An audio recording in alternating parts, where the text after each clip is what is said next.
Regardez aujourd'hui, par exemple, en France, j'ai suivi dernièrement, on est en train d'arrêter des prostituées. Et d'arrêter aussi les hommes qui sortent à la recherche des prostituées. Mais j'ai dit, mais qu'est-ce que vous êtes en train de faire là? Mais vous ne mettrez jamais fait à la prostitution. Parce que vous avez refusé la loi de Dieu. La pyramide démographique est aujourd'hui en faveur du taux de la femme.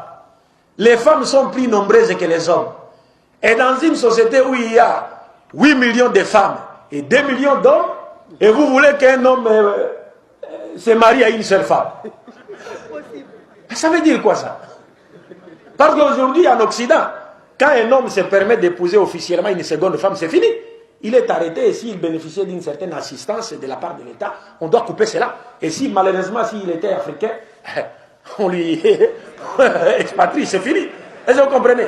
Mais dis-moi, dans ce pays-là, un homme a le droit d'avoir même 10 femmes, pourvu que ces femmes soient des hommes comme lui portant des barbes. Et il fait avec eux le travail de l'autre, à l'époque de l'autre, l'homosexualité. Là, on applaudit. On applaudit. Mais quand il prend une femme naturelle, une seconde, non, pourquoi ça? Est-ce que vous comprenez?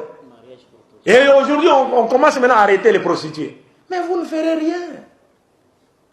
Vous n'allez pas mettre fin à la prostitution. Parce qu'il y a un savant français, Étienne Dinet, qui a dit, une société qui adopte la monogamie comme étant la seule forme du mariage, au détriment de la polygamie réglementée, cette société connaîtra 3 conséquences graves.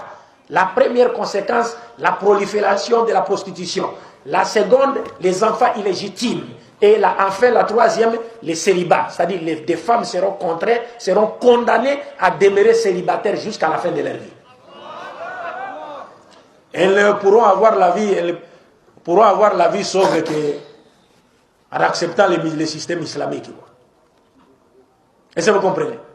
Donc nous vivons maintenant à cette époque. Pourtant, même dans la Bible, Ésaïe chapitre 4, verset 1, Dieu dit, il arrivera un moment où 7 femmes s'attacheront à un seul homme et lui diront, nous nous vêtirons nous-mêmes, nous allons nous nourrir nous-mêmes, fais-nous seulement porter ton nom pour enlever notre honte. Est-ce que vous comprenez cela? Donc c'est le contraire qui est fait aujourd'hui.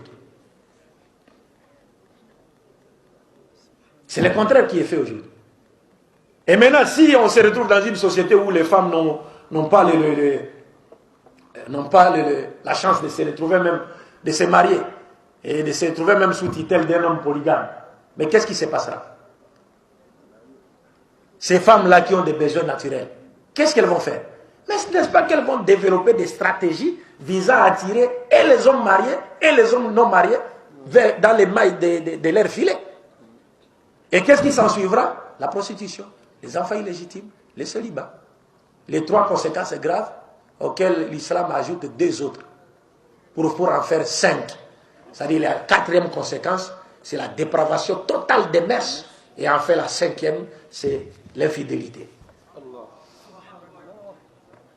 Est-ce que vous comprenez? Tout cela parce que les gens refusent la loi de Dieu. Est-ce que vous comprenez?